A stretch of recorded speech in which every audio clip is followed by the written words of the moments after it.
Okay, so good afternoon, everyone. This is the fifth day, or fifth in the series, so the second last. So hopefully we will go deeper into quantum. But I just want to say one thing, because I realized I said something a little bit incorrect last time. I'm sure that correct or incorrect, I'm not sure how much it's impacting, but nevertheless, I think for the record, since it's being recorded and so on, it has to do with the cat map. So maybe just to remind you, no, actually I should, it's in a separate. No, I'm not recalling everything, just this particular cat map. I just want to point out one thing, that it was a map on a torus onto itself. So A, B, C, D are integers, and QP gives you Q prime P prime. Now, if this is linear map, then of course there's no chaos in it, but there will be instability if, first of all, this is area preserving. We require that AD minus BC is 1. And so the eigenvalues of this depend only on the trace, A plus D. And if this trace is larger than 2, then it is unstable. Because everywhere the eigenvalues of this, one is positive, one is larger than 1, another is less than 1. So there is an expanding and contracting direction. And therefore, this is an unstable situation. You can think about it like an inverted harmonic oscillator. However, we can make this into a chaotic system by wrapping this around in this torus. So there is a modulo 1 condition on both Q and P, and so there is this Q and P, and it's going from 0, 1 to 0, 1. So now it's unstable, so things are being pulled apart like that, but it's also being pushed inside because of the modulo 1 condition. So there's a stretching and a folding that's going on. And if you repeatedly do it, it's a completely chaotic system. And the Arnold cat map is a particular realization of this. And all the cat map, the families of these, they are technically automorphisms of the torus, are when A, B, C, D are integers. So A, B, C, D are integers. So in which case, this is actually a continuous and in fact a differentiable map on the torus onto itself, despite this modulo 1 condition. And we showed this picture of what happens to Rajnikant when it's being iterated, comes back after some time, and that time is coming because of the following reason, which is where there was a slight miscommunication. So let's take the particular case of the Arnold cat map, 1, 1, 1, 2. This to the power of any time n, Q0, P0, modulo 1 is Qn Pn. Okay, so, but because these are integers, it leaves an integer, it leaves a rational grid invariant. So you take an n by n grid, a rational grid, let's say, so you'll have 0, 1 by n, 2 by n, etc. So it leaves such a square grid invariant because these things are integers. So that's why when you took that picture or any picture, which is a 256 by 256 array like this, which are sitting on this, they are like a rational array, and therefore there is a repetition which is coming at a time when this 1, 1, 1, 2 raised to the power of capital N, or let's say some period t, which is a function of this n modulo n is equal to the identity matrix. Okay, I think last time I said modulo 1. Of course, this is all integers. So you take modulo 1, everything is 0. Okay. So this n here is this n by n grid. So the finer the grid is, the longer this time is at which this recurrence is going to happen. For those grids it's 256, in which case this T of n is 196. So it's quite a complicated function how T of n behaves as a function of n. It's a number theoretic thing. And those of you who are interested to follow up, it's an article by Dyson and Falk in American Mathematical Monthly.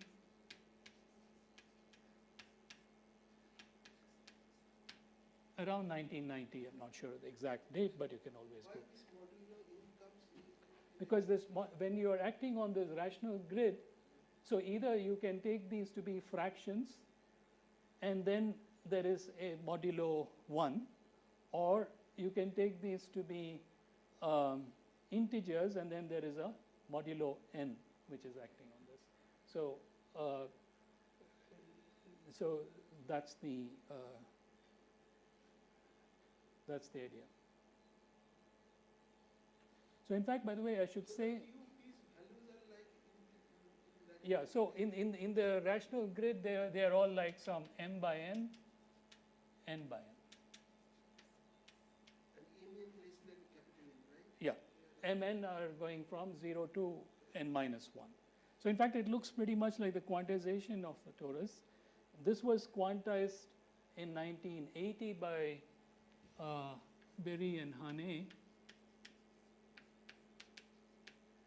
using optical analogy, and not just this cat map, but a family of cat maps, and there's a whole literature on that. But what is interesting is that in the quantum case, this capital N is precisely the role which I mentioned about capital N there of an inverse Planck constant, and so this n going to infinity is a classical limit. And this period is also a quantum period. So this looks like a classical period because of this. Turns out that actually the quantization, it's like a harmonic oscillator. There's so much quantum classical correspondence despite the fact that there is chaos. It's linear and it's actually quadratic. If you were to write the action, it's quadratic. It turns out that this is exactly the quantum period as well. So there's a whole host of quantum cat maps that I'm not going to discuss. And there's a lot of analytical results available for this cat map. Okay, so that's something. The other one which I talked about was the quantization of the standard map, and which is a whole family of Floquet systems, Floquet time periodic systems, in which you can write down the Floquet operator explicitly in this form as a product of two exponentials. And so this is a general form, and there are two phases which are coming in here, alpha and beta, which you can use to make or break symmetries. Importantly, beta is used to break time reversal symmetry, alpha to break some spatial symmetries like parity and so on. So this is a whole host of things, and here this capital N is the is quantization on a torus, and this capital N is actually equal to 1 over h. Now you might, h is something which is dimensionful, so 1 over h being n, the 1 in the numerator is the area of the phase space. Okay, so unit area we have taken. So if you have taken some other area, it's basically the area of the phase space which has the units of action divided by h, which would be the number of supported states in that. Okay, so in particular for the standard map, where there is a kinetic energy which is quadratic and potential which is a cosine, with these phases being zero, both these phases being zero, there's a very simple form of this. There's no sum. The sum can be done exactly rather. And it's quadratic in this, so that's coming from the kinetic energy part, that's coming from the potential energy. There's one parameter k, the other parameter is n, which is the inverse Planck constant. And this is the dimension of the matrix n by n, and this is an exact unitary matrix which can be studied for quantum classical correspondence in a very simple way. And this should, Yeah. Okay. So let me also point out to another quantum Baker's map, which we have studied, the Baker's map, which is the 2D area preserving version of the doubling map, exactly solvable and so on. In the standard map is quite a complicated scenario, and we know some aspects of it, but not exact solvability. We know some fixed points, low order fixed points, period 2, period 1, and so on. But if you were asked to find out all the periodic points of k equal to 10, let's say up to period 10, we know that there will be a very large number, but it's difficult to find these. Whereas in the case of the Baker's map, everything is given to us on a platter, it's solvable. It's a bit like the cat map, except that it's even more solvable, it's even more simpler in some sense.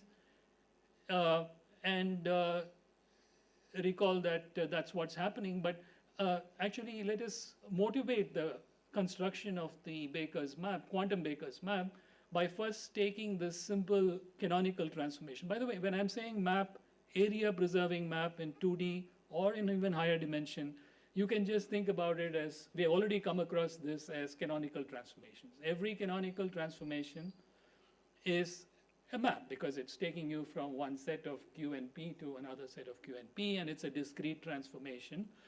And in fact, all the maps that we are considering as dynamics have to be canonical because dynamics is a canonical transformation. So you may think about this simple canonical transformation where QP goes to 2QP by 2, clearly area preserving, and area preserving, therefore symplectic, etc. How do you quantize this? Suppose you were given this. We are usually used to quantizing Hamiltonians. You're given a Hamiltonian, you replace Q by this operator, P by minus I, D by dx, etc. But if you're given just this transformation, how does one construct a quantum operator out of this? So this is a discrete operator. So suppose you're given a canonical transformation rather than a Hamiltonian.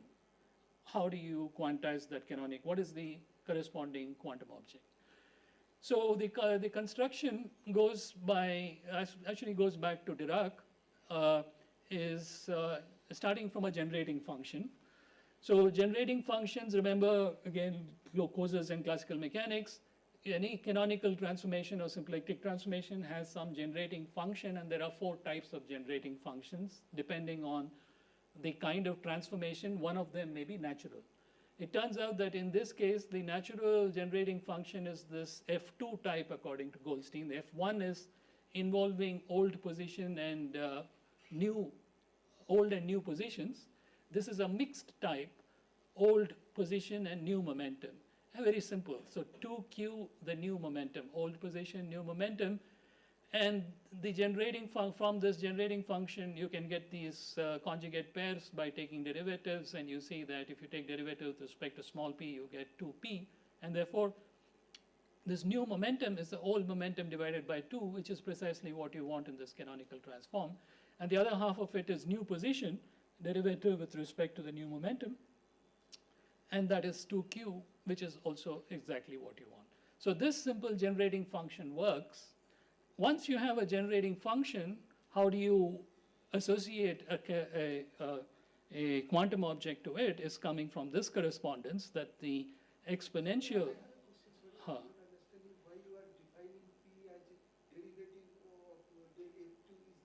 That is coming from generating function. So suppose you have a generating function of type 2, you can, so it's any function of old position and new momentum, you can generate a canonical transformation with this prescription. It's the known thing from generating functions. So you have, like action itself is generating function. So you can generate yeah, this is action. This is one of these actions, yeah. Strictly speaking, a generating function. An action is a special case of a generating function. Yeah, I mean, so if you're so I mean, it's quite simple. Like we say that momentum generates positions, right? So that's because of precisely this. You can use momentum and then use this, so the new momentum as the generating function, then you will get a translation in position. And similarly, That is actually starting from identity. Identity is generated by Q times P. Q times P generates identity. In fact, the quantization, or Q times Q, sorry, Q times capital Q generates for you identity, or even Q times P, I guess. Yeah, Q times P generates identity. And so this is, so momentum generates translations in position, position generates translations in momentum, Hamiltonian generates time evolution, all that. Those are infinitesimal generators. Angular momentum generates rotation, similar, same things. And in fact, time evolution, because evolution is generated by the Hamiltonian, the exponential of the Hamiltonian gives you the quantum propagator. It's exactly the same thing. And so you would exponentiate this generating function. And now again, because it is actually connecting positions and momentum, so the quantum object is in this old, if you think about this as an old position and to new momentum, so this is an mixed representation. This operator is written in position, momentum, mixed representation. It's not a pure momentum or a pure position representation, is given by this exponentiation. If your generating function was of the first kind, Q capital Q, then you will get pure position. But you can't write down a generating function for this transformation in that way. So you need to go through this. So, Arul, you are saying like given any classical map, you can create, you can find this quantum map. Generating function and exponentiate it to get. So, for example, in the previous case, this U, which is your map. You can get it in the same way. But that was already you got in quantum, but if you have a classical description, you are saying also can be. Absolutely. In fact, when you are doing semi-classics, that is very useful. So for all the class of standard map and so on, we can write down an action principle, all of that. And that action will be the generating function of this transformation. There, in fact, the first type generating function can be written down, meaning new position, old position. And the quantization will then follow. Here for the Baker's map, the natural thing is this mixed representation. And therefore this, if you put here, you'll get 2QP divided by H bar. Remember that QP divided by H bar is the Fourier transform. So this 2QP divided by H bar is like as if H bar is divided by 2. That kind of a Fourier transform. Okay, so, and this 2, remember, is coming from the Baker's map or doubling map 2. And so, to cut down some more story, I mean, you can see there are many versions of this quantization.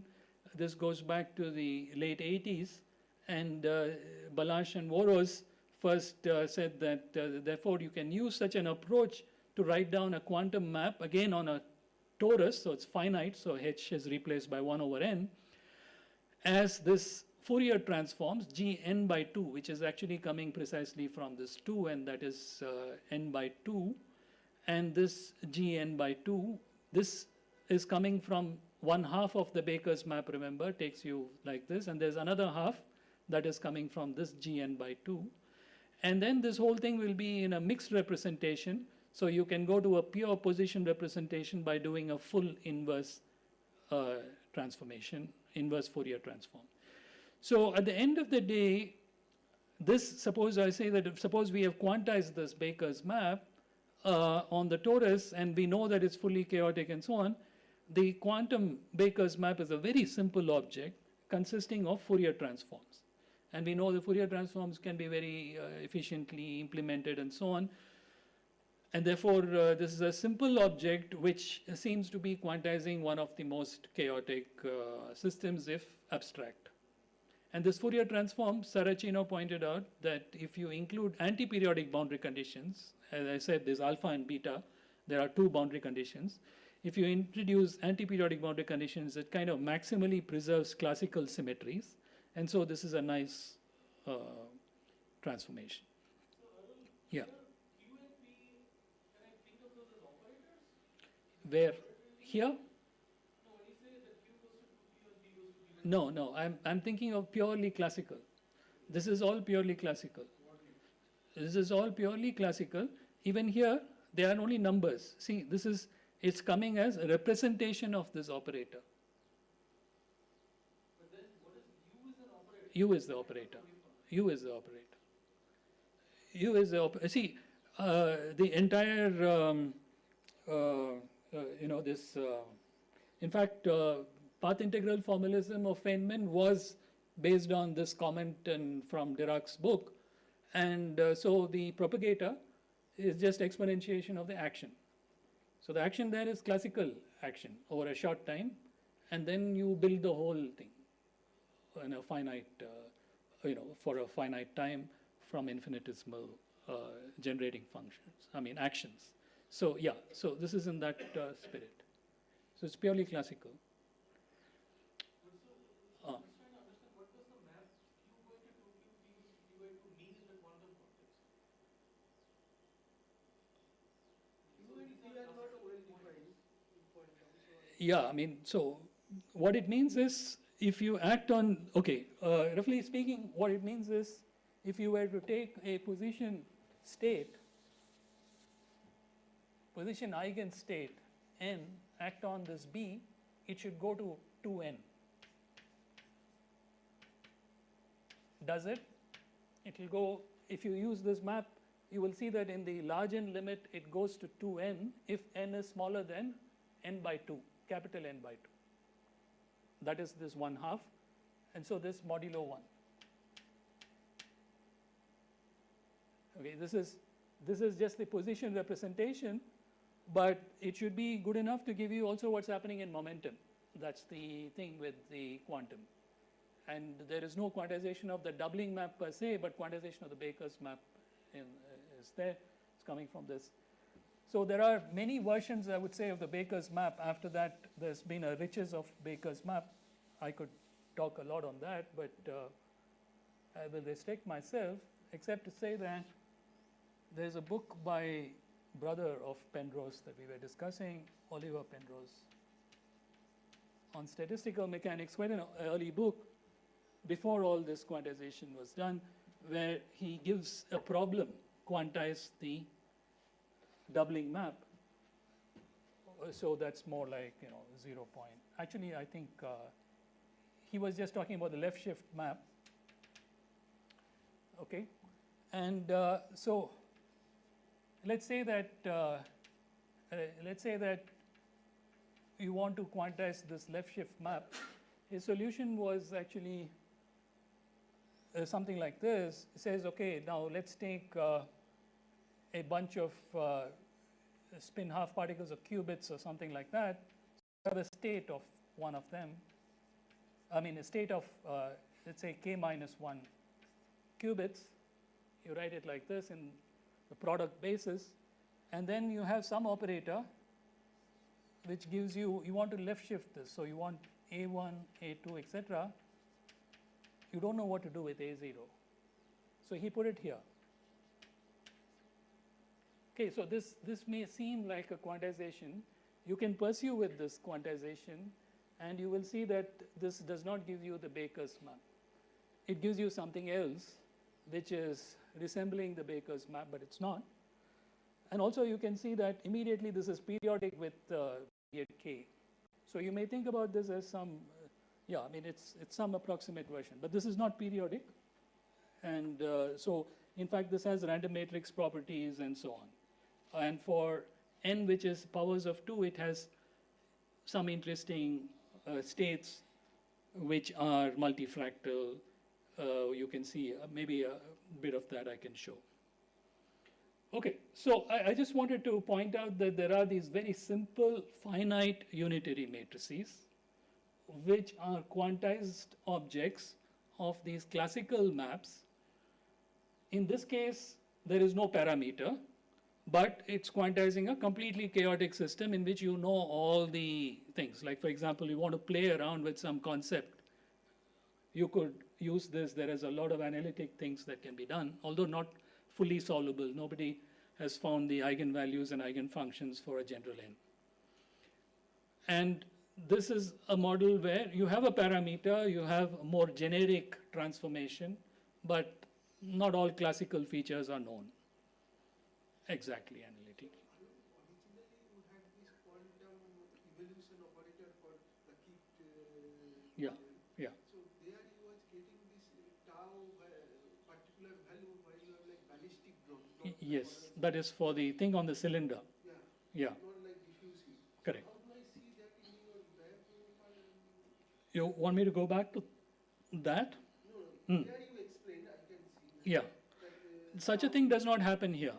it does not happen. No. In this case, there is no quantum resonance as such that's going on. Although there may be some special values of capital N for which you might have special things going on. Yeah, so otherwise these are pretty generic objects. There's not anything funny. There's not anything which is, of course the whole thing is quantum, but Then what is the difference between quantum and classicalistic map of, like you were showing us like Vickers it's the map, difference between quantum and classical of anything. Why should there be? See, a resonance is an extreme case where you don't have a classical equivalent at all. Yeah. But in these cases, it's between classical and all that is. So what I'm asking, Ah. how do you see the differences when you, like in classical Baker maps, you also have like maybe chaotic regime where you was. We'll see, no? That's what the whole story is. The whole story is to compare classical and quantum. Yeah. Okay, good.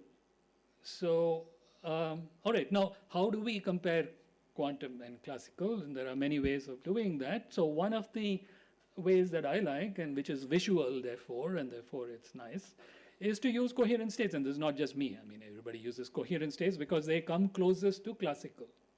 Okay. So now we have been saying things about a torus topology for the phase space. Therefore, it'd be good to construct coherent states on the torus. So they are constructed using displacement operators on the torus. I've already told you about translation and position and momentum. So if we can find a ground state which is looking like some state which is highly localized, like a coherent state for a harmonic oscillator, ground state is a coherent state, minimum uncertainty state, and then you can translate that minimum uncertainty state to different position momentum, that will give you the collection of coherent states on the plane. So you do the same thing, except that it'll be good to have a Hamiltonian which respects all the torus boundary conditions. So here is this nice Hamiltonian. It's in fact Harper. We have already mentioned that. There's no kicking in this. So this is an integrable system. It's a flow on the torus. You can work out the phase space. And 2 minus cos q minus cos p. So let's just look at it very simply.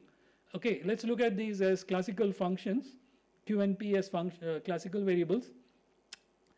Cos 2 pi q around q equal to 0 is 1 minus q squared by 2 and so on.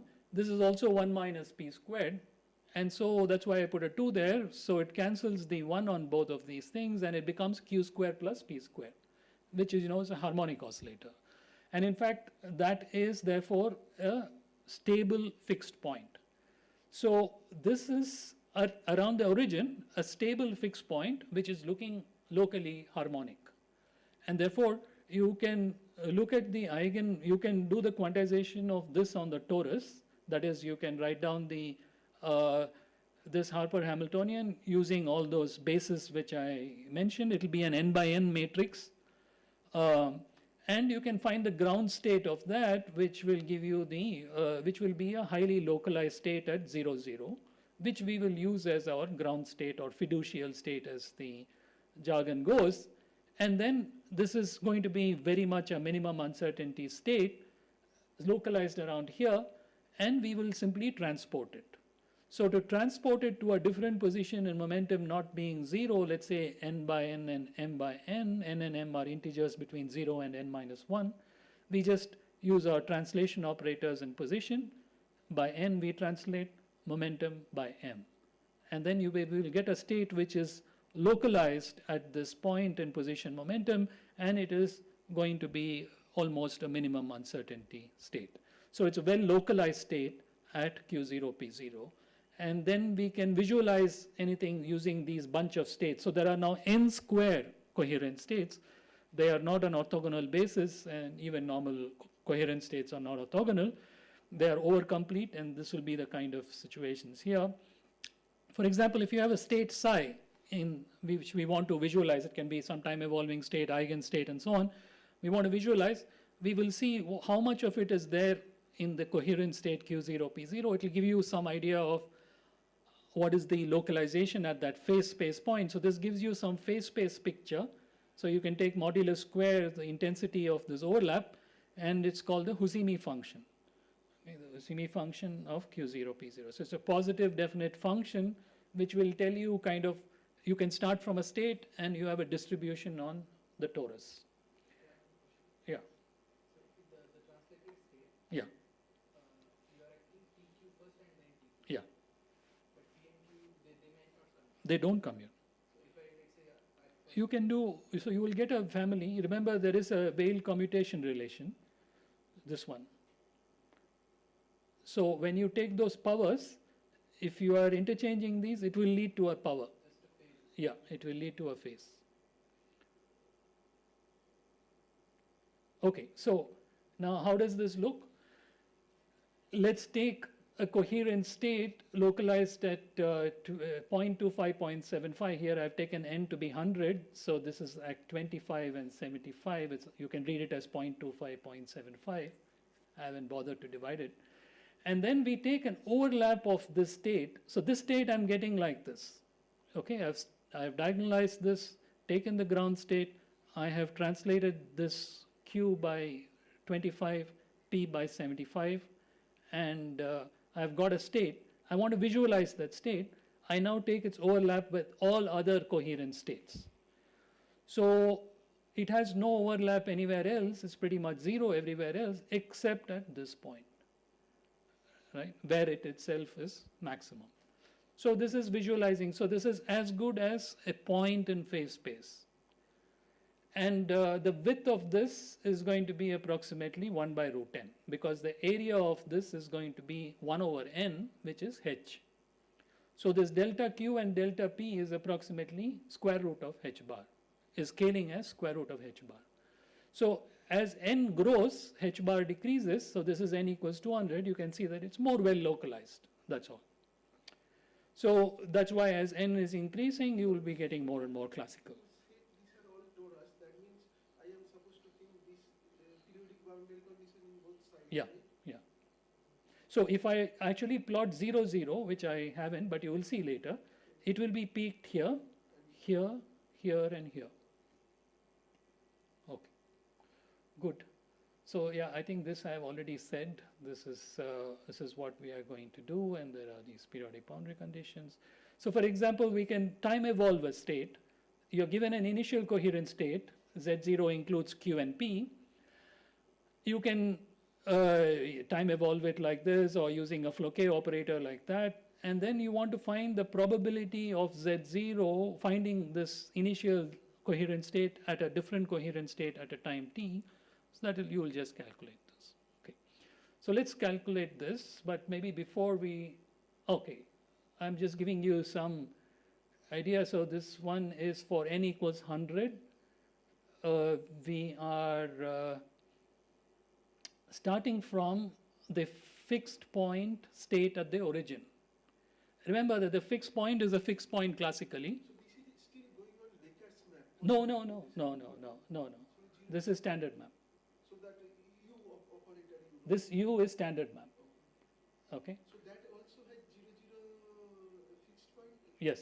Standard map has 0, 0 fixed point. We discussed that it's a 0, 0 fixed point which becomes unstable at k equal to 4. This is an important point because we'll keep coming back to it. Okay, there are two fixed points. One is unstable for any k positive at half 0, and one at the origin is stable till k equal to 4. Okay, so in fact, we will start this coherent state. You see that here now. Okay, this first, concentrate on the first row. So this is the initial state, and it's concentrated at the fixed point at the origin, and this k here is 1. Okay, so k is 1. So it's kind of, it's not very small, it's not very large, but it is this stable, this point here is stable, classically. This is all quantum. Now we are evolving this for 8 time steps. You see that nothing much is happening quantum mechanically. So are you again Q and P the axis or? Yeah, okay. So Q in this, P in this. For me, always when I'm drawing a square, Q is horizontal, P is vertical. And this is my torus face space. I'm not putting any And since points. you have started with 0, 0, all corner I see. Yeah, all corners. They will be, it's not as if it's a stationary state, it's not an eigenstate. It will be distorting a bit, but it's not moving out much. Okay, because it's stable, it's kind of there in this neighborhood. Now let's increase K. So this is K is 2, it's still stable. You can see that there is more distortion. Okay, K is 3, you can see that there is a region like this. And if you remember, I showed you a lot of phase space. Maybe we can go back to that. I think that these are like the islands, the shape of the islands. Okay, or it could be related to an inverse time evolution of the islands. But you should be seeing that because the region around this is becoming unstable. And this island is starting to decrease. This is K equal to 4 when this point has become unstable classically. So you can see that there is more density quantum mechanically coming out like this. But it's not as if it's a whole lot. At K equal to 5, it has lost its stability. You can see already now that the density is going out and it's starting to fill. Yeah. I see the K is increased from 1 to 8. Yeah, 1 to 8. And what is this side? Time. Time also. Yeah. Time is, no. This is what I'm calculating. I'm starting from 0, 0. This time is going from 1 to 8 for every K, and every row is K, fixed K. And this is for K is 5, it has lost its stability. You can see that this has become unstable. You can see some directions, unstable directions, and you can see that it's now escaping out into the whole region. It seems to be now escaping. But classically also, that island is actually destroyed. There is a small thing there. We can go back to some of those classical simulations if you wish. Time will match at which time this Huh? no, the time at which it becomes kind of unstable means that you see that over time your Yeah, it's becoming faster and faster. You mean, no, the time at which okay, so maybe this question. Yeah. Can I also define here some kind of time scale over which it will become spread over this Yes. space? yes. So I'll come to that. Okay. So that time scale will match between classical quantum. That was the question. We'll see. So yeah, so now at this point, this is K. K is this is 5, right? 6, 7, 8. Yeah. So that is 5, 6. You can see that already now this is so you can see that even in the second time step, this has elongated so much that actually they are interfering with each other. You can see these patterns forming. That's interference effects happening at a very short time, and then 8 and so on. It's very unstable, and you can see that this is forming here. I don't know whether it's sensible for me to, or maybe I should just continue and then we will see. Because if I start doing that, I'll probably never end.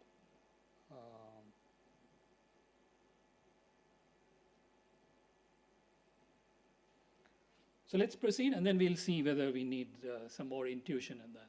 So I just wanted to give you an idea of what's happening to an initial wave packet, which we can kind of visualize classically, which is undergoing this transformation.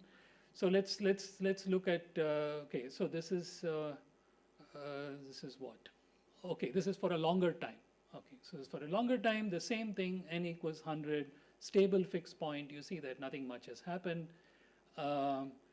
This is stable fixed point. K is equal to 1.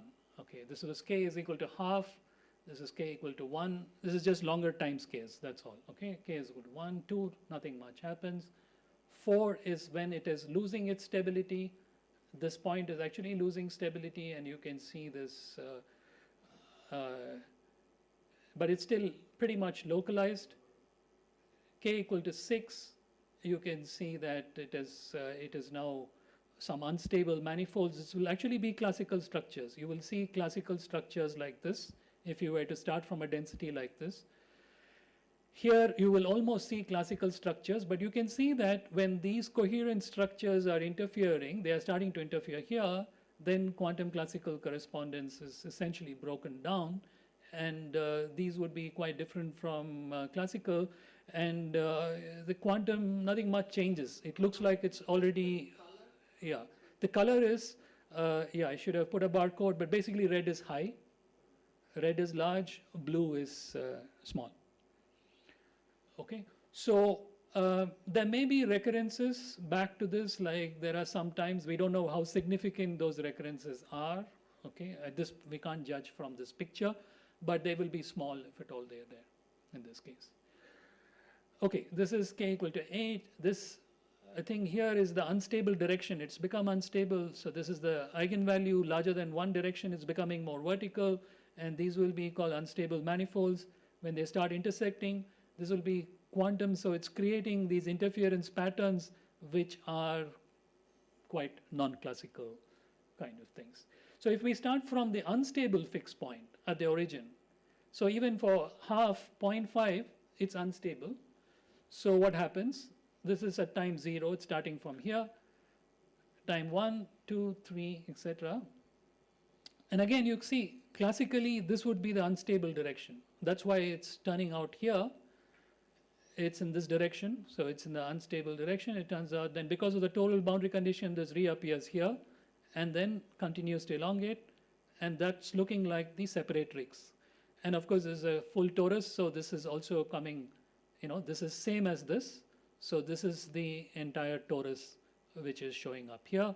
And then there will be interference effects when you're starting from this unstable point and the separatrix point. You can see that here there is an interference, it's coming back to this initial condition, and then it's delocalizing again. So there are studies about semi-classics of starting a wave packet on a separatrix, which is interesting. And so from the point of view of actually, this will be called squeezing, because it's squeezing along some particular direction. And squeezing is always aided by instability. And it's squeezing along the torus, along the separatrix or unstable manifold. Okay, so this is more of the same, I guess, with larger value of the k. So you can see very clearly these things. And when k is as large as 2, you can see that it's now kind of spread out or delocalized in a region. And why isn't it penetrating here? Why is it dark? This is all 0 here. 0 here. Why is it? There is a fixed, that's the origin. That's the fixed point, and it's not lost its stability. There is a stable island around it, so it's not penetrating this, okay? And that's why you're seeing that it's not penetrating that. And k equal to 4, that island has become small, but it's still there, okay? But sorry, I do not understand. You had that even that fixed point at 0, 0 means this corner also, but it's mostly that this diagonal corner region are extended, whatever regular or yeah, like for example 11 time. Yeah. So you see that Here. the like these diagonals are extended. Here. Yeah. Yeah. Yeah, that will be the region of the island surrounding the stable fixed point. But that's a 0, 0 fixed point. Yeah. But 0, 0 fixed point is here, here, here, here. yeah, but why these sides are more extended? It's because it's not symmetric. There is a reflection symmetry, but apart from that, are you saying there will be a reflection symmetry about the center? So this will be the same as this. This will be the same as that. But this would be all same, right? No. There is no symmetry of that kind. There's only symmetry of reflection around the center. So you would have seen that even in the earlier things. Okay, so k equal to 4, k equal to 6, that island is gone, so it's penetrating that. There could be other small islands, but essentially it's not there. This is the unstable direction of this point, it's extending. You would say essentially if you start from something classical like this, you will definitely see this. You may see something like this, you will see these lines, but not from here. So if there's any classical quantum correspondence, it will break down at this time. Afterwards, it's looking like random waves of some kind. Okay, so that's more of that. 8, it's fully chaotic. And this is what happens to a period 2 point. Remember that there is a period 2 point which is stable till k equal to 2. And so this point here comes classically to the center. And that's what happening quantum mechanically. Start from here, it comes here, goes back, it's a period 2, comes back. But you see, it's of course not rigid, it's undergoing diffusion. And the shape of this coherent state is changing, it's getting squeezed and so on. And so as time goes by, there's going to be interference effects. You're seeing these structures, they are interference effects, and they can become significantly large. So especially for larger value of k, you can still see the period 2 that's going on, but it has lost its stability. Here is the point at k equal to 4, this has become unstable. So it's no more going into those two. But you can see that there are times at which it can come down to that center as well. So these could be highly, quantum effects, where there are these orbits which are reconstituting after some time. This will not be a classical situation. All of this will have implications to the quantum spectrum. That's why I'm giving you some kind of a pictorial history of what's happening to the wave packets, because we can find eigenstates based on time evolving states. So the eigenstates will be influenced by all of this kind of things. Okay, so 6, let me progress. So there's nothing much here. Okay, maybe this is an animation. So let's go back. This I think I showed you probably the first animation, which is starting from a bunch of, so what will be the classical? Classical, you should not start from one point. Always there should be a parity between classical quantum. We are starting from a coherent state as a bunch of initial conditions which has a width of h.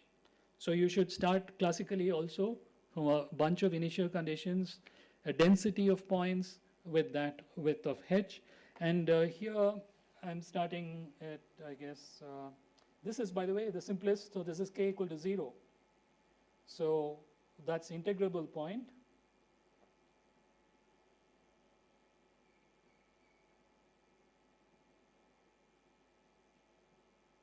I'm starting at the period 2. So you can see that it's going period 2 and then it's spreading out.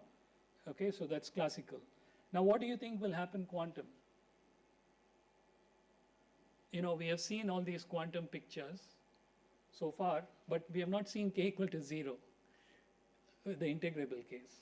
But what do you think will happen if we run the quantum movie? It will follow the classical for some time, and then it will spread out, right? Like the classical. And then what?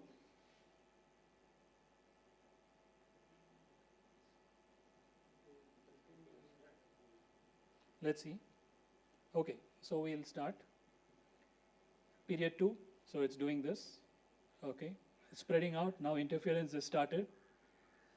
Now it seems to be spreading out. It looks like it's classical, but you can see already that this is far from classical. Classical doesn't have lumps forming. This has 3 lump forming, 5, after some time, 2. Okay, so it's come back to I shouldn't say that but it's coming back. So this is a well-known phenomenon of quantum revivals, okay, which is happening at a much later time. So there are 2 time scales. There are these time scales at which Revival means when it sees the Hilbert space dimension. Is that what yeah, in this case, it's not for everything, but for integrable systems, especially simple integrable systems where you're starting with some simple initial states and so on, you can have revivals, particle in a box, and these are non-classical phenomenon where interference is leading to a constructive interference where the initial state may be reconstructed or copies of it the cat states kind of thing. They are there, you can have multiple copies of it, which is forming because of interference, which is completely non-classical. So you were talking about classical quantum, there will be some correspondence time, then there will be interference effects, and these interference effects can give rise to various things. It can give rise to something like this, which is a complete recurrence or fractional revivals. These are called fractional when you have, the single coherent state splitting into several other coherent states like these. So this is just the spectrum when k equal to 0, because it's a free rotor, is just n squared, which is just particle in a box spectrum. So this is well studied in a particle in a box. It was kind of missed probably in the early days, but in the 90s, people studied fractional revivals in a very big way. Okay, so now I want to point out to time scales, since this was also asked, and it's very important. At what time scale are these two pictures, first of all, differing from each other to begin with? So to begin with, this is looking still classical, and then there is an interference occurring because the wave packet is diffusing because of the nonlinearity. Harmonic oscillator, it does not diffuse, it just rigidly goes around. Here, because of the nonlinearity, it is diffusing, and then the snake's head is catching its tail, and there is interference effects. So this is purely a classical time scale at which quantum effects start, and that is called an Ehrenfest time scale. Sometimes it's basically referred to as an Ehrenfest time scale. And it was pointed out by Berry and Balash rather early on that the scaling of this Ehrenfest time scale is 1 over square root of h bar. This is all dimensionless h.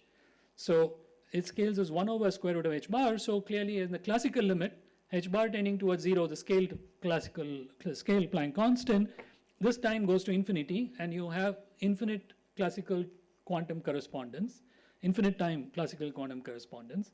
But in a system where h is not 0, there will be a time at which interference effects start and quantum correspondence, classical correspondence breaks down.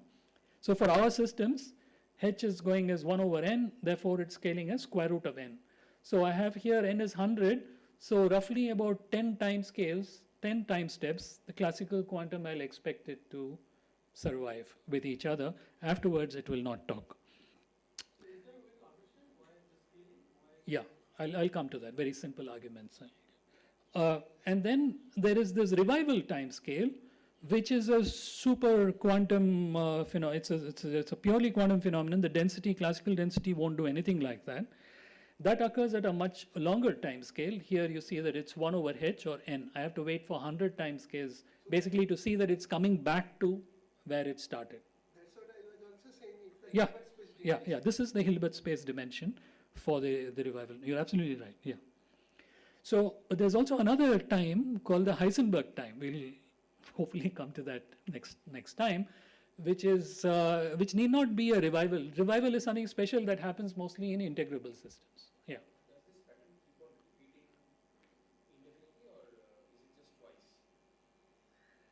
It will come back to where it started. And after that, it's not going to go back to. No, it will. It's completely periodic. So it will keep on repeating. Exactly. Quantum mechanically, it's exactly this thing. So you see, a recurrence like that is not that unusual. Even a harmonic oscillator recurs, but this is more than a recurrence. It actually is a fractional revival. It splits into two. Imagine one lump splitting into two. Okay, so that's something which is it's been observed in things like a Rydberg atom. Excited states of Rydberg atoms show revivals and so on. That time period has nothing to do with the Ehrenfest time, right? No, the Ehrenfest time is much smaller. This is square root of n, that is n. Okay, this is going as that. I guess the physical meaning is the Ehrenfest time until when the classical and quantum behavior are similar. Similar. So basically interference effects. I would say that if you have any localized wave packet of the size of as minimum uncertainty states, under time evolution, when does it start to interfere? With itself or with other states? Mostly with itself. We are just talking about single particle things here. Okay. Okay. What was that?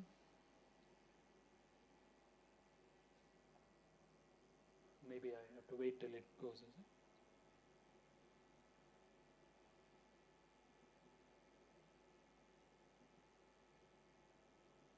Ah. Okay, so this is fully chaotic case. I've gone off from 0 to fully chaotic. Sorry, Arul, my question, the answer would be like the Thouless time, sorry, RNPS time, which you said order of root n, will be same for classical and your this quantum one, right? There is, well, this is a quantum time. But classically also in your... See, the RNFS time itself is by definition the difference between classical and quantum. So there's no pure quantum. Sorry. RNPS time is...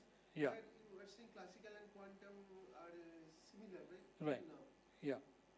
And but what about like seeing, this is k equal to 0, but k non-zero cases, seeing the chaotic behavior emergence, that also you call RNPS time? Or Yeah, so that's what I'm showing here.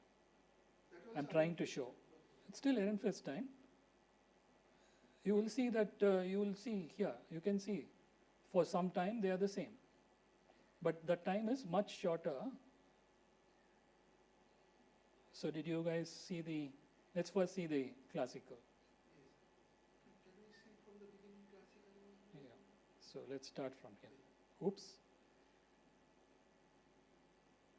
So it's stretching along this direction. It's forming these U bands and then they are just becoming. This is a very short time scale. So let's look at the quantum starting from the beginning. Time are same steps, both of them. Yeah, same steps, 1, 2, 3. So you can see that it's a very short time, 1, 2, that's it. Interference has started and afterwards it's gone. So this time scale is going as a log of 1 over h, unlike 1 over square root of h, divided by the Lyapunov exponent. So it's log n divided by lambda. So it's extremely short time scale compared to the Ehrenfest time scale for the integrable system, which was going as 1 over, which was going as square root of n. So if you have something like million or something, you have 1,000 for the integrable system, whereas you have only 6 for the chaotic situation. So the Ehrenfest time is much shorter for the chaotic situations, and that's understandable because what's happening to any localized state is exponentially it's growing in size, and therefore the self-interference occurs at a very different time scale. Lyapunov exponent. Yeah. Sorry, Lyapunov exponent in classical one. Classical Lyapunov. Quantum one, what you will call that? No, this is classical Lyapunov exponent. But the RNPS time, that TEF also true for the quantum case or no? This is quantum, yeah. See, again, Ehrenfest is only there for quantum to say that it has stopped bothering about classical. It's not anymore like the classical. Yeah, but the time scale is estimated as divided by lambda. So that means that the larger the Lyapunov exponent is, also you have shorter classical quantum correspondence. Again, it's very intuitive because starting from a wave packet, the Lyapunov exponent is determining how fast things are being stretched out. So if you want interference to occur faster, your lambda will be larger. And if lambda is larger, your interference times will be shorter, and therefore classical quantum correspondence will not be. Oh, by the way, I have an intermediate case. This is 2.5. So I'm starting from a period 2, and so you can see that, yeah, you can see the classical and, okay, 2 and 2.5 I have.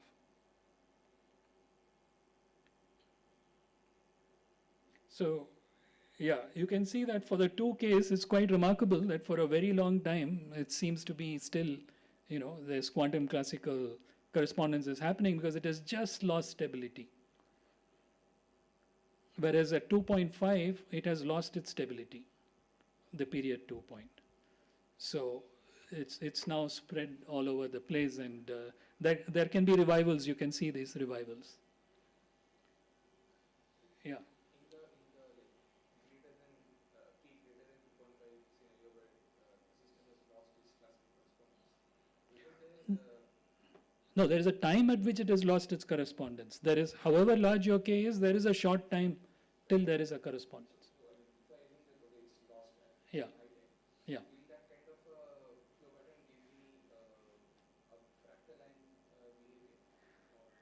Not necessarily fractal, it depends on the system. Typically, they are like random waves. I'll come to that. I'll come to the description of that.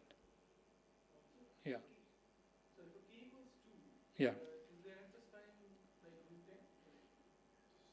10? Yeah, this would be something like that. That would be. I haven't looked very closely, but I'm guessing it would. Yeah.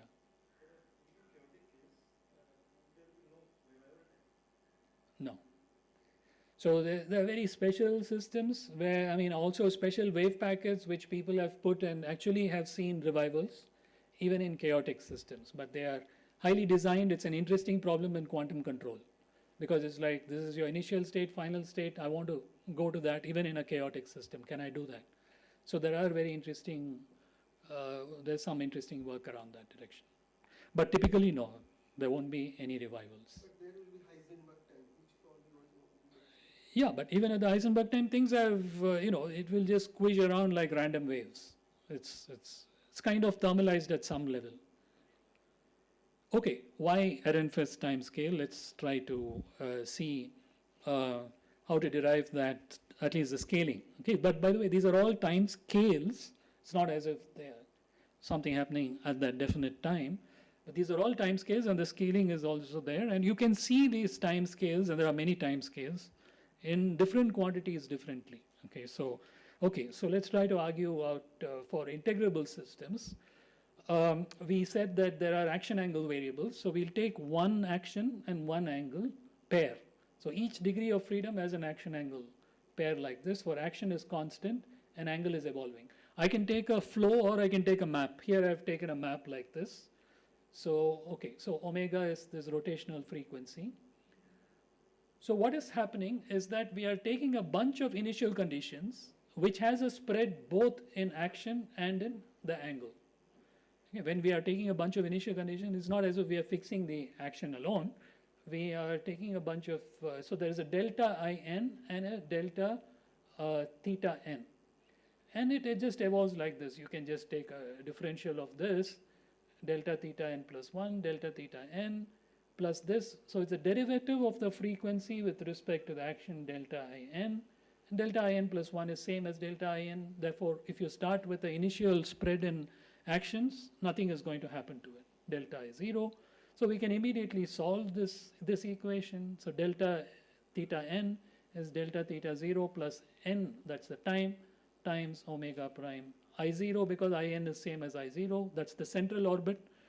Delta I0, this action thing here. So now, as you can see that as time is increasing, this delta theta n is growing. So delta theta 0 is something very small, so let's ignore that in comparison to this. And what will be the critical point? Basically, you have a bunch of things which are evolving along the angles. You have started with some delta theta 0. If that spread in the angles is as large as 2 pi, that's the maximum. That's when the snake's head is going to swallow the tail. It has come back. Delta theta has become as large as possible, that is namely 2 pi. So that critical time, let's call it n star. So delta theta n star is approximately 2 pi. What will be the time? So the time will be n star, which is 2 pi divided by this frequency derivative divided by this delta I0. Okay, now this is all classical. Now we argue that we are taking an initial quantum state, which is minimum uncertainty. And this is the delta I0, delta theta 0, which is the spread in the classical, that should match the quantum H. We are starting from that.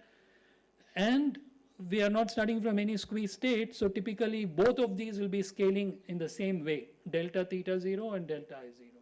And therefore each of them is scaling as square root of h bar, and then you can see that n star is then scaling as 1 over h bar or square root of n. So it's a very simple derivation, and it is independent of the number of degrees of freedom, because each degree of freedom will be having a different omega I prime and so on, but as far as scaling of h bar is concerned, they will be the same. shown that's the simple argument for that.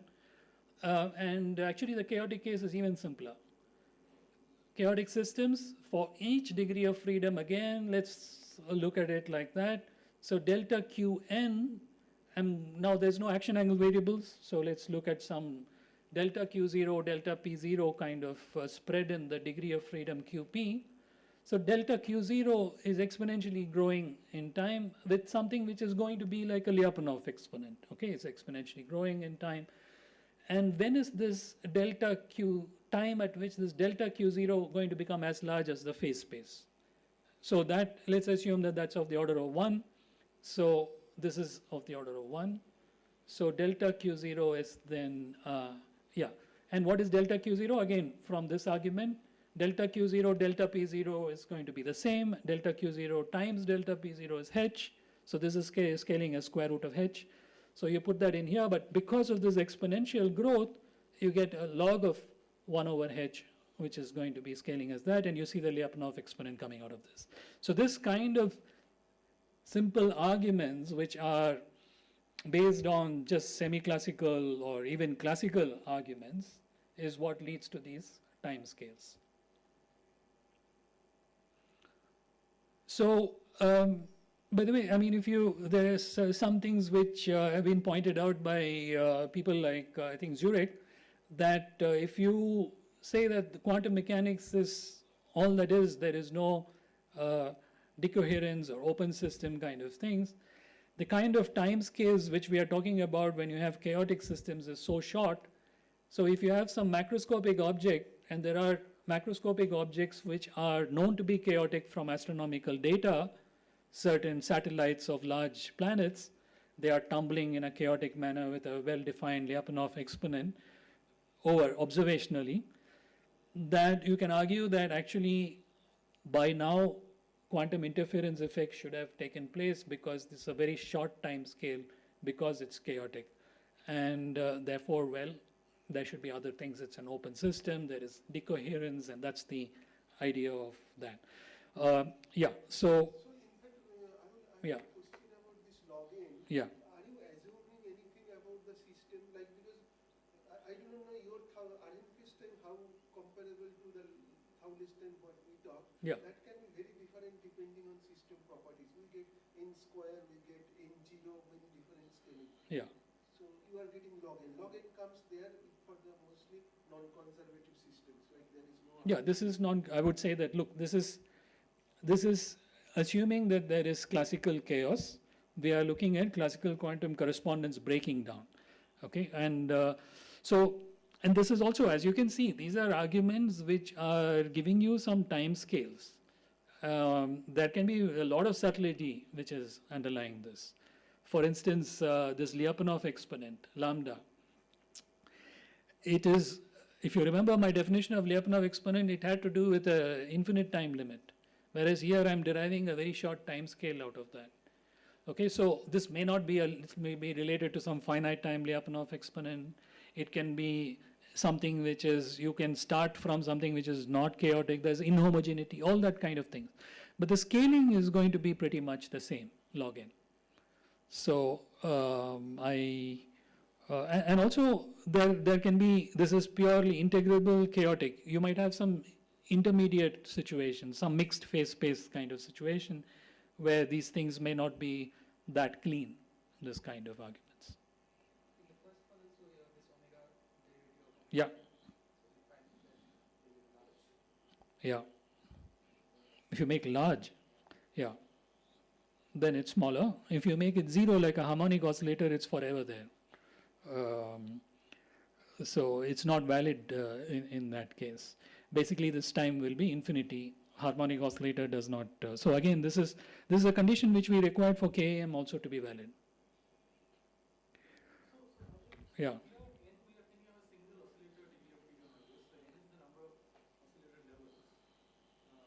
Which one? Capital N. Yeah. Yes. Good point. But now if you have, let's say some chain of finite dimensional systems, then are we, so will that n go into the inverse space dimension or the non-inverse? Yeah. So good question. Yeah. So many degrees of freedom, and you have, you don't have different n though, okay? You have only one h anyway. There's only one Planck constant.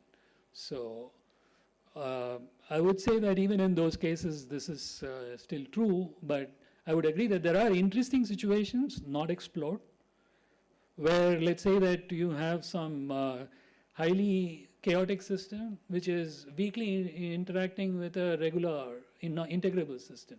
Now these are interesting situations where what is the Ehrenfest time scale and so on. You are very quickly at the border of my ignorance. So you talk about, like, you defined earlier the Lyapunov exponent for classical trajectories as the space between the, how it like changes and like. Yeah. So how do I visualize this kind of a quantity for a quantum system? You don't, because there's no phase space, you can't visualize it. However, that said, I am trying to visualize, even quantum mechanically, I'm trying to visualize what's happening to a wave packet which is spreading and so on. But yeah, I mean, it's not like the wave packets are spreading in some exponential way in this sense.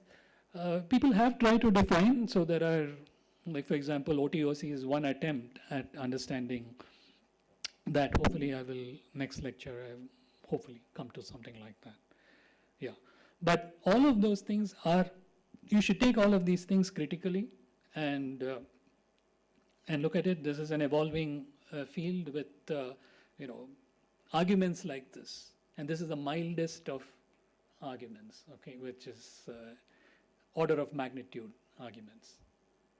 So the numerical formula that you will derive for the classical case of the Lyapunov exponent, does that hold for a quantum system as well? See, the problem with those kind of things, and when you ask whether it holds for the quantum, as I said at the beginning, right, the basic object, the phase space, is a different, there is no phase space quantum mechanically, so you have to think of other ways of how to, what is the proper correspondence. As I said, things like looking at the Liouville equation versus corresponding quantum objects. There are, or correlations, how correlations are decaying classically, quantally, and so on. Yeah, but here, just this phase space, you can see more.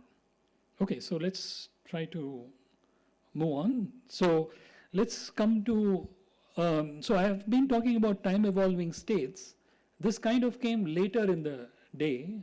The first people were looking at eigenstates and eigenvalues, because this is what we are used to doing when we are given a quantum mechanical problem. And so, and eigenstates are influenced by time evolution. That's why I also showed you first. Eigenfunctions, so let's first talk about some generalities. What are we talking about? We have some Hamiltonian. I don't know whether it's chaotic or not and so on. And this is, I'm finding out eigenvalues and eigenfunctions. What do we expect of these eigenfunctions? Now, we are used to eigenfunctions of a harmonic oscillator, for instance. We know that in 1D harmonic oscillator, I don't know whether how many of you have done 1D harmonic oscillator using coherent state representation. That's the simplest way in which you can look at eigenstates of a harmonic oscillator.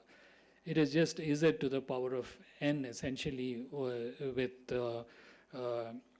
Z being this kind of phase space point.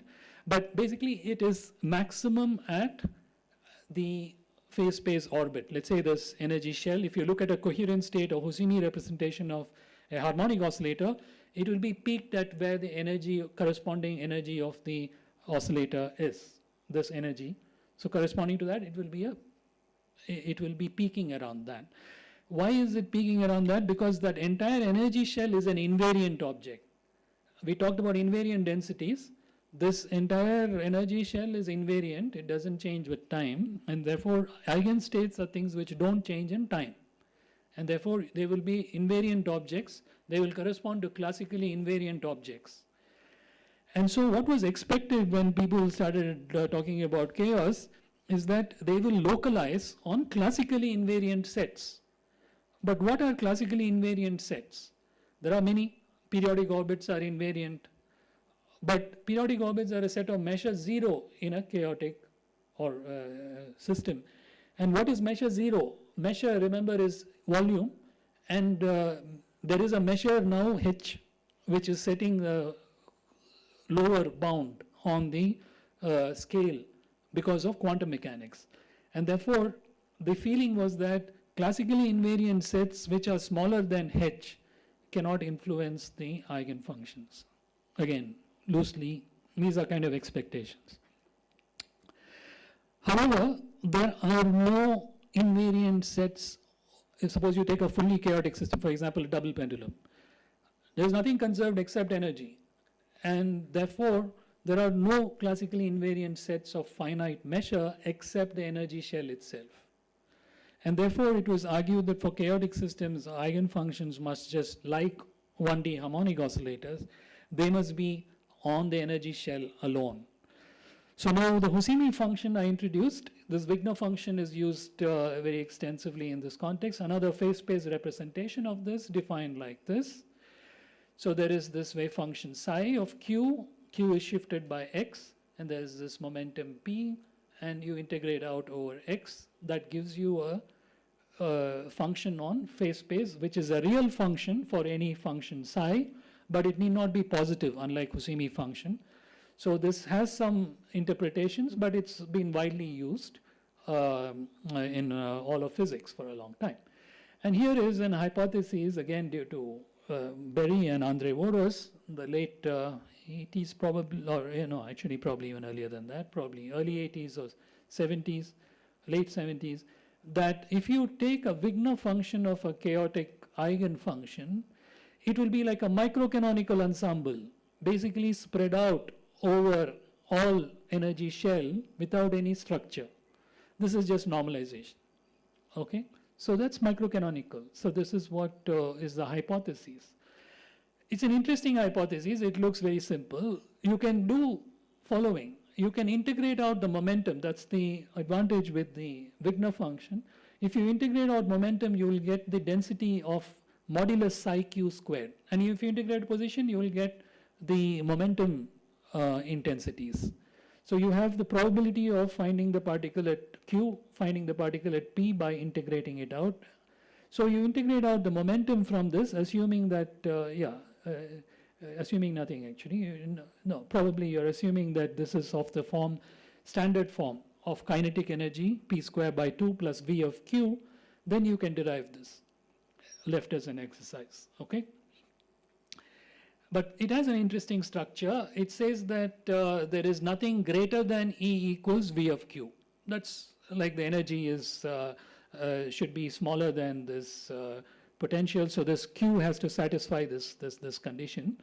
And then there is E minus V of Q to the power of D by 2 minus 1, where D is the number of degrees of freedom. So you see, if D is 1 in the 1 degree of freedom, this actually blows up at the turning points when the energy is equal to V. This is what we call turning points in a potential thing, when energy is equal to the potential energy, total energy. And we know that for a harmonic oscillator in 1D, for instance, all these eigenstates have a peak at the turning points. They look like this.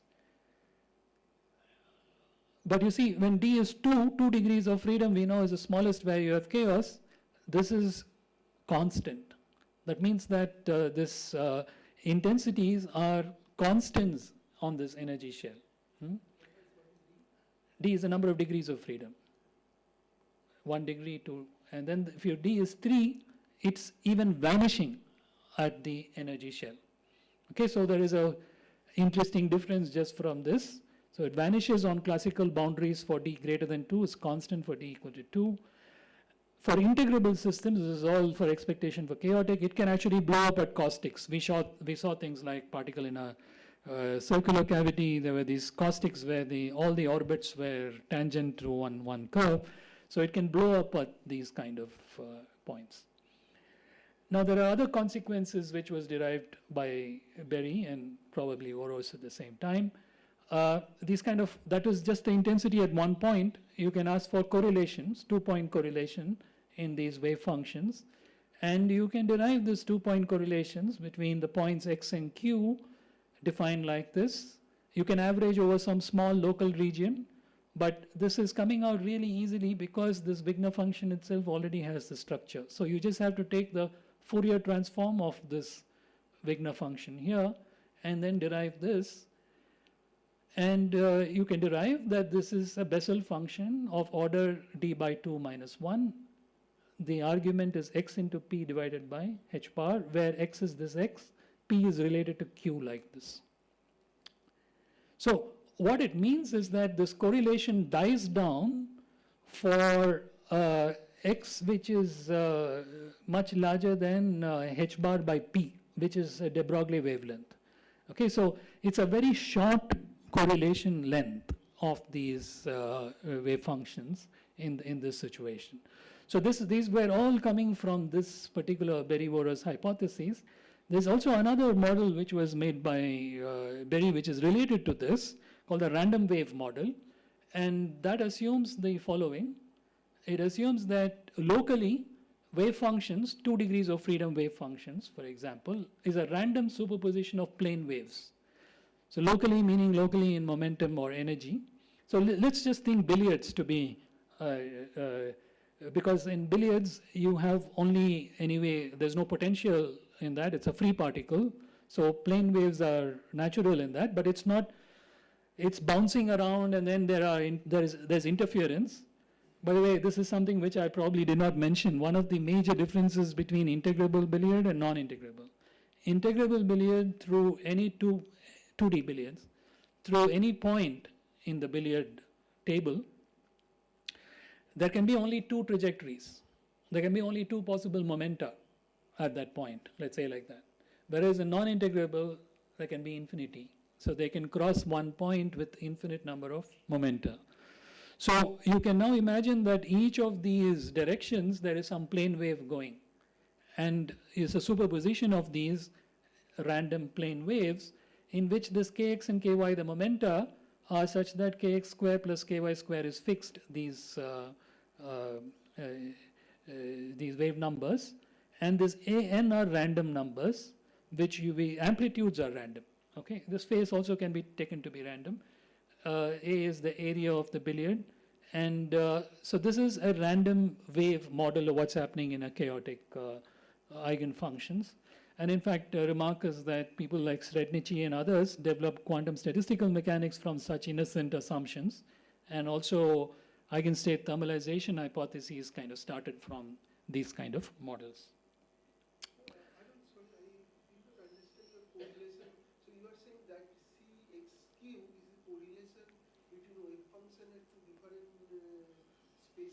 Yeah, yeah, exactly. This is correlation or the overlap of wave function? Yeah. What do you mean by correlation? Precisely this. That's an overlap of wave function at points separated by x at q. So it's an overlap, not really correlation. What do you call that correlation? Correlation of... Yeah, correlation, yeah, I mean, correlation is some overlap. So it's how the function at, how much the function at q looks like after a distance x. Coherence of the 2 points, right?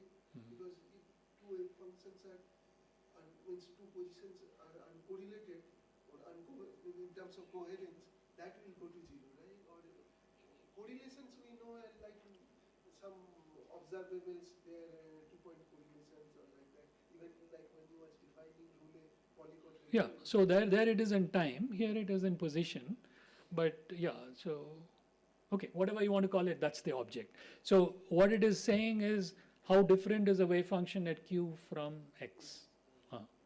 Or how far, yeah, how are wave functions separated by x different, rather, at q, how are the wave functions at x separated? I'm trying to think this, because you see that when we do quantum static also, in the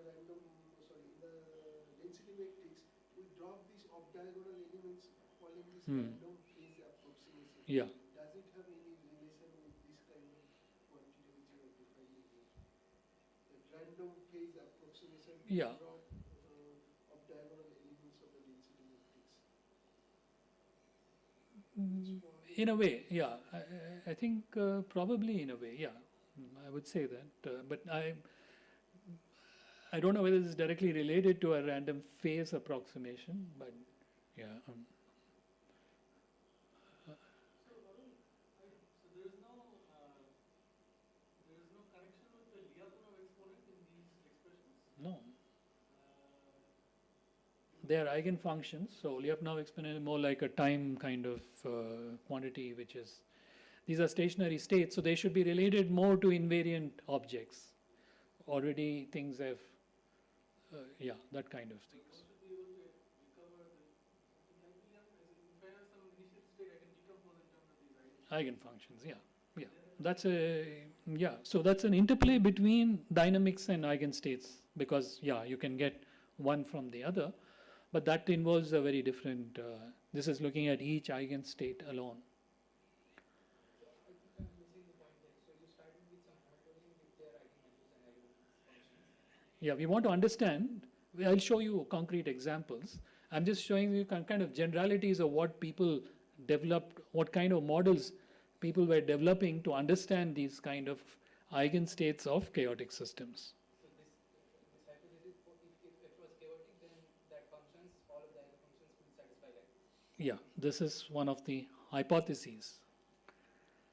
Okay, and from this, it is interesting that that simple microcanonical kind of thing leads you to all of this. This is a kind of a separate assumption, because this is telling you more about, more like a global thing. This is telling you a little bit more details, as we will see.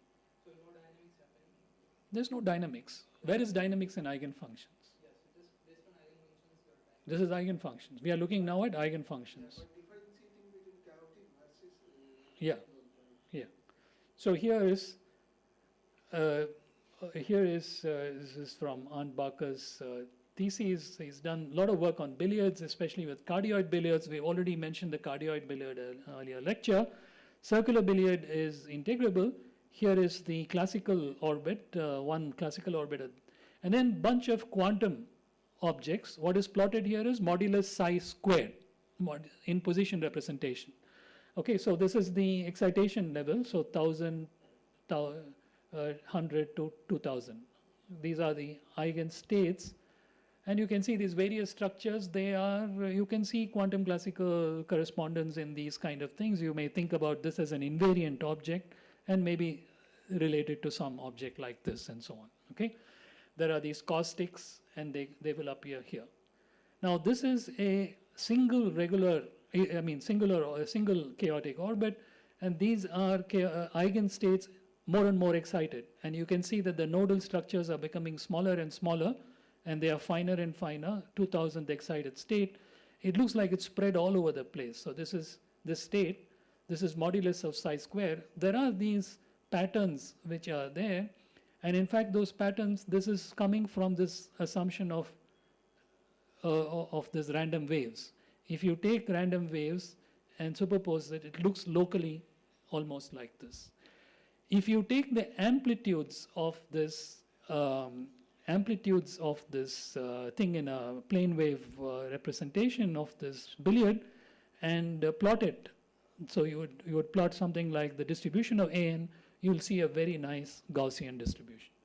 So it looks like there is a lot of truth in these kind of random wave or approximation assumptions for typical eigenstates of chaotic systems.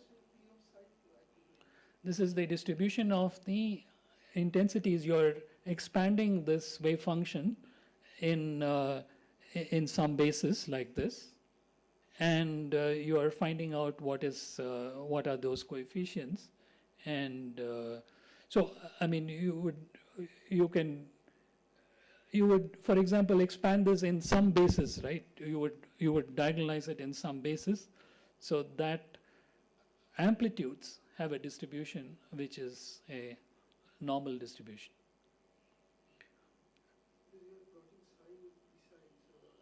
Yeah. This is just the amplitude of this state here.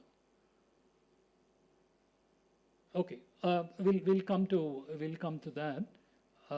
We'll come to such things in more detail, but From that pictures which you are showing, yeah. you are saying large excited states mimic classical behavior, or is that Not necessarily. We don't know what is the, no. what is I'm, information you were nothing. I'm saying that how do random states, how do chaotic states look? Excited states so far, what I have said is they look like random waves, superpositions. That's all I've said. They look like random waves. But the classical one was the red one, right?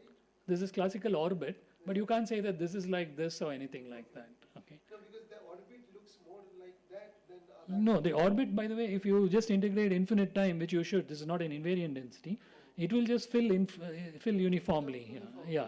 These are not uniform. These are actually, there are fluctuations. So then why are you showing those things even for integrable and non-integrable both cases? I'm just showing the kind of differences which are there in an integrable and non-integrable case. The 2000th excited state for a circle, 2000th excited state for a cardioid billiard. Okay, now is that the whole story? So this is what was thought till about the early 80s. So this is like the stadium billiard. People thought that most of the eigenfunctions were like this, delocalized all over this thing and maybe in some random superpositions of waves. They recognized that there were kind of different kind of states here. You can see the state which is highly influenced by in this vertical direction, which has classical orbits just bouncing between these straight lines. That's clear that that's a periodic orbit. And therefore, this is one of the orbits which will show up in quantum mechanics also. But that's actually a continuous family of neutral stable orbits. They are showing up in this wave function. But it was realized about by Eric Heller, who did some of these computations in the mid-80s, that there were highly excited states which showed actually quite remarkable concentration and not just as random waves. There was this state, for example, which is showing this concentration of intensity along this direction, which is also the direction of an unstable periodic orbit. You can imagine an orbit just bouncing between these things. It's unstable. This was not expected to be there in periodic orbits or a set of measure zero, but nevertheless, they were showing up in single eigenstates. And then he found many examples of this, so things like a bow tie, and these are periodic orbits, which are unstable periodic orbits around these. So these are from some early papers of ours. I mentioned the quartic oscillator. So these that was also chaotic, and you can see that these are 4 eigenstates with pretty 1376, 1377 with different. So you can see how different they are. They're just next to each other in energy. This is again modulus of psi x y squared all over the place. This symmetry is coming from the symmetry of the wave function, but this can be along this periodic orbit. It is highly localized. And this is in the case where it's unstable. It can be stable also sometimes, and it will show up in these extraordinary situations. So these were called localization on sets of measure zero, which are these unstable periodic orbits, were called quantum scars by Heller. And so one of the important things is that the orbit has to be unstable for it to be qualified as a scar. If it was not unstable but stable orbit, it's more or less WKB quantization. So that is not to be considered, strictly speaking, as a quantum scar. There are theories developed for quantum scars, mathematical theories about their origin and so on. But all the time evolution which I showed you at the beginning, they are all related to this in the sense that you can take let's say a fixed point at the origin, and because the time evolution does not move it away, even in the unstable case for some time, it is sufficient for a eigenfunction to be stabilized at that point, or to show that. It's not as if that's the only feature in that. So a typical eigenstate, even which is scarred, will have some random background to it, as well as these kind of classical structures. I should probably just be winding down. So I'll show you the eigenfunctions for the standard map, which we have been looking. We'll look at Husini functions of these. Okay, so we can now diagonalize a finite n dimension, and we will look at how the eigenfunctions are looking in phase space. Can I just take 5 minutes? I'll finish with this. So n is 100, k is 0.5, remember, is not chaotic. It's there are these KM tori, and there are 100 eigenfunctions I've managed to squeeze into this.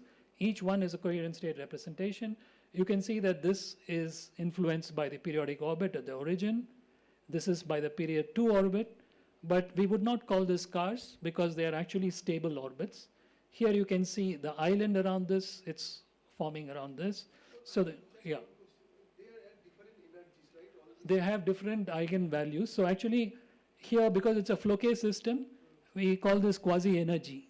So this phi j plays the role of the energy. They're all having different energies. Different quasi-energies, exactly. And you can see these structures here, they're all like, these ones are KM tori. So they are influencing this. So you can see that most of it is KM tori, or they are influenced by these fixed points or period 2 orbits. Stable, here this is influenced by the unstable fixed point. You still won't call this scarring, although this is unstable orbit, because it's not really chaotic, it's not in this thing, but it's coming close to being scarred. So there is this range of eigenfunctions.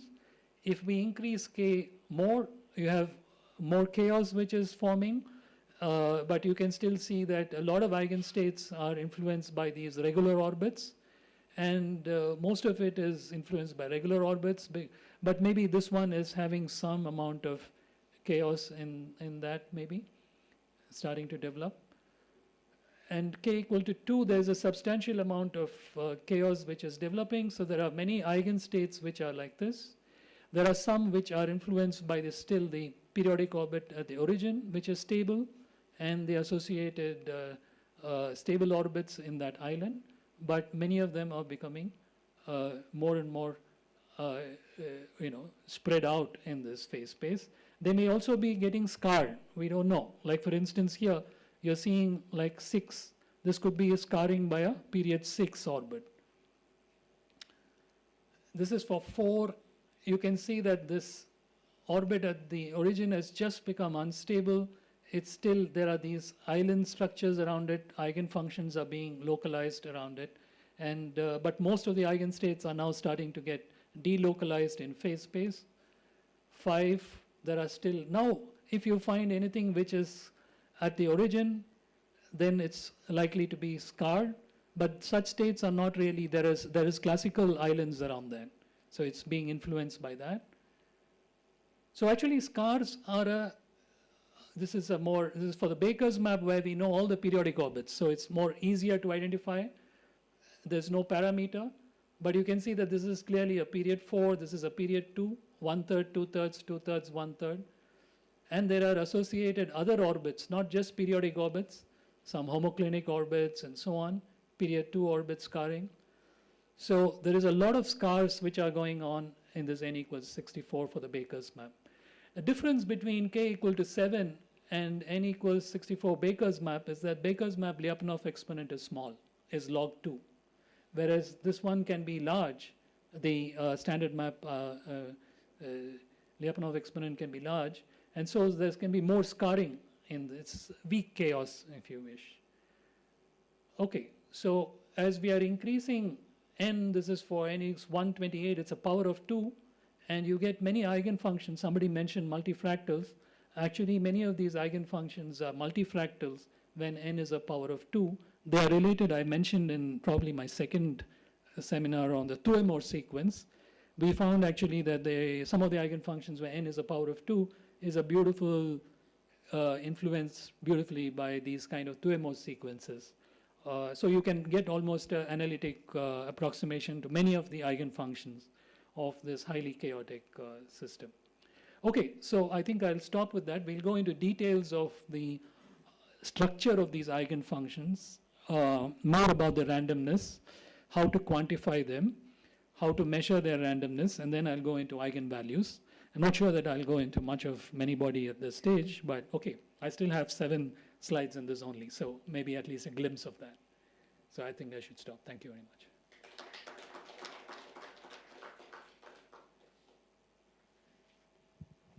So, any questions?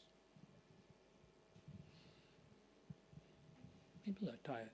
So I guess you were saying quantum scar in your those Yeah. quantum eigenstate is those chaotic, means in the chaotic region those state which match with the classical orbits, those are Periodic orbits. sorry, classical periodic. Yeah, they can be influenced by other orbits But also, also but as essentially unstable periodic, also, unstable, because they are all chaotic.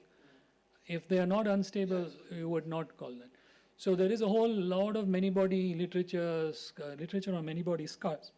Most of the literature is not clear what it is underlying, whether there's any unstable structure which is underlying that. It's a different phenomenon maybe. We'll come to that. Also in the anybody's class, any places is not so much. Yeah. So there are theorems in quantum unique ergodicity theorems which apply to ergodic quantizations or ergodic systems which don't seem to agree with scars. So there is mathematically it's kind of it's acknowledged that there will be a set of meshes 0, and as you're going up in energy it will become rarer and rarer, the scarring. But nevertheless, there's a lot of experiments which have observed scarring, not just in many-body, but in chaotic systems. And so they are very much real, and they do influence, interesting influences they are. All that lead to weak chaos, you just mentioned. Huh? Weak chaos, you said I said weak chaos in the sense of the Baker's map, where the Lyapunov exponent is not very large. So then you might be able to see some of these things more. So it's still chaotic, but not super chaotic, or in some sense the Lyapunov exponent is positive but not very large. But my question was appearance of scar. Yeah. Does it also control chaotic behavior or not? Does it control chaotic behavior? Yeah. In a sense that if you start, and this is how actually they find many-body scars and all that, but when I started showing things like I'm starting from a fixed point, that fixed point can be unstable, let's say in a chaotic situation, K is 7. By the way, I mention these things because I'm hoping that these experiments can be done very easily. You don't have to integrate even a billiard and so on. You can do these experiments in half an hour or 1 hour. So you take that orbit and then you evolve it for some time. And then take a Fourier transform of that, so that the wave functions, eigenfunctions, will be influenced by this kind of time evolving state. So, if you start from a scar, a periodic orbit which can scar, and if it remains in that region of the scarring region for some time, it is allowing a wave function, eigenfunctions, to be built on that object. But of course, that's not the only thing, because there will be a diffusion later on and it will go away, so there will be other structures, random structures. So the cat map which I mentioned and the quantization of that, in that cat map, it has been shown that that the weight of in an eigenfunction, the maximum weight that a scar can have is 1/2. So you have other structure. In this many-body community, they say the scar also leads to oscillation in physical systems. That's because they are starting from that scarred state, or if you start from the scarred state, nothing, it's an eigenstate or something, but around that object, let's say that something is scarred by, yeah. So that is similar to this, right? I mean, if you start from a periodic orbit. So I'm saying then that controls chaos, right? Because if it leads to oscillation rather than harmonization or mixing. Yeah. So no, I'm saying Yeah. start with It kind of is let's say that in a sea of chaos, it is some low instability regions. Okay. I'm sure that it won't be there forever. There will be some time scale at which it is there and it is disappearing. But it depends on the system. And there are some, yeah. So you said that in a classical chaotic system, the unstable periodic orbits are dense. Does that have any analog in the quantum scarred eigenstates?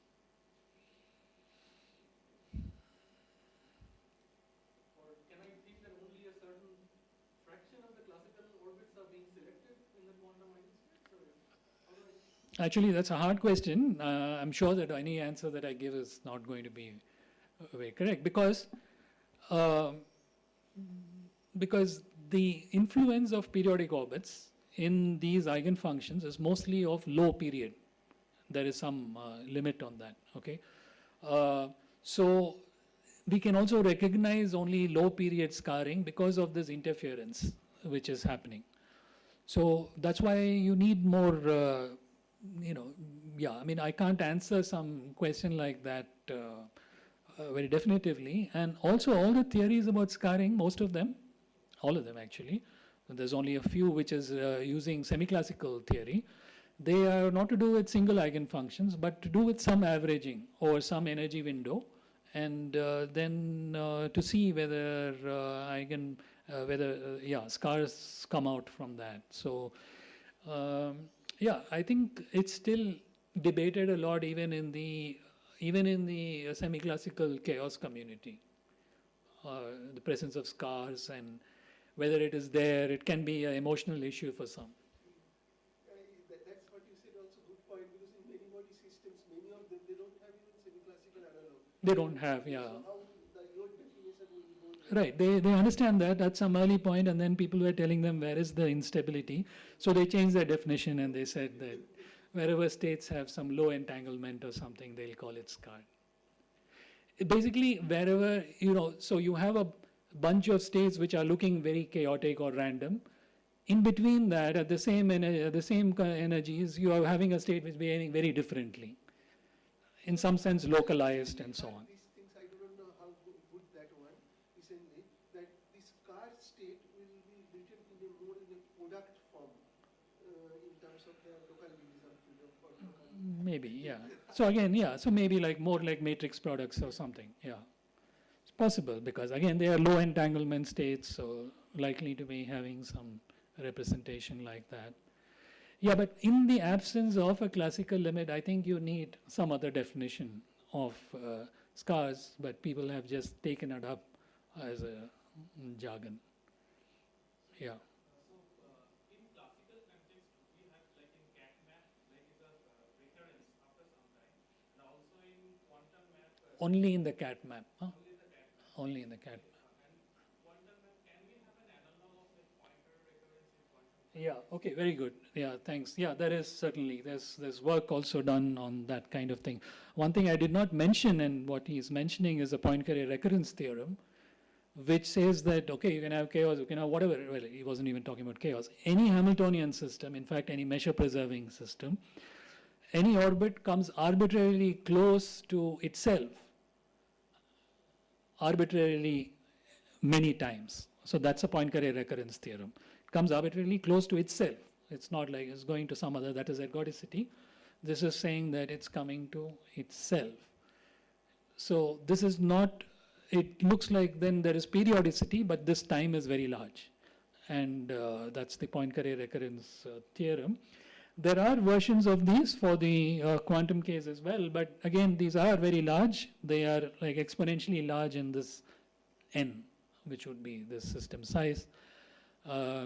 Yeah, and those are certainly very long time scales to see recurrences. But yes, there are equivalent of these, of the theorem as well as that. But actually, I haven't seen any practical, the cat map is a very special case. Yeah. Okay. Is there any other question? I don't know whether in the YouTube there's anything. Anything on YouTube? Is there any question? Yeah.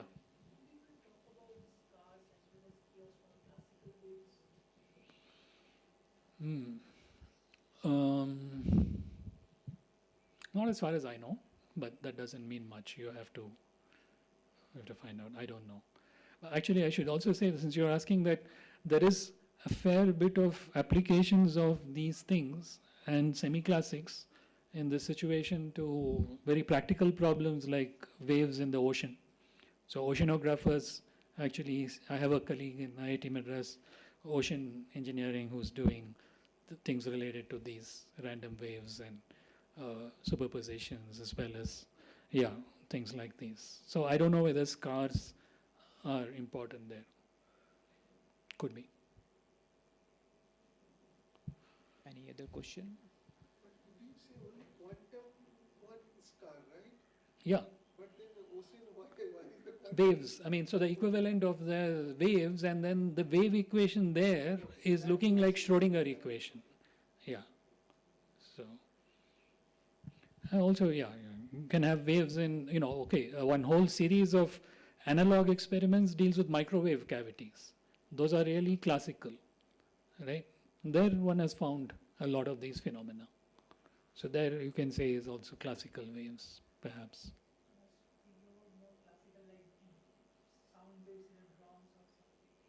Yeah, yeah. Absolutely. You should have I know that this institute, Raman, has tabla, so you should have a tabla with a stadium billiard and play around with it. In fact, yeah, there are interesting things like that. Yeah. Okay, so let's thank Professor Arul one more time.